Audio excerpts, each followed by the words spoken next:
Klausies, es skatos, tie motocikli, viņi ir mazāki nekā pa īsto motocikli, vai ne? Jā. Un kā ir, piemēram, es esmu augumā 1,94 m. Es 1,93 m. Redz, es zinu tavu, kāds saka, atslēgu, tu esi ļoti lokans, tu man rādīji, es atceros. Jā, viņš kaut ko māvi. Nebija varianti.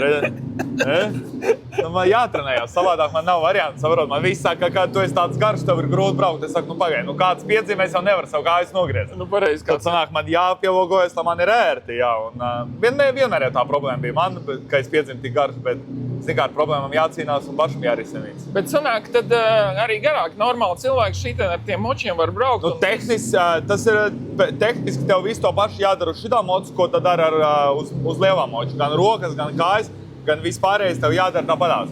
Ja tu visu darīsi pareizi ar šito mocu, izbraucot lielo mocu, tu brauks tikpat ātri. Man bija 3 gadu atpakaļ džeks, mēs visu ziemu notrenējāmies te 2 reizes nedēļā, un vasarā viņš vinnēja Latvijas čempionātu.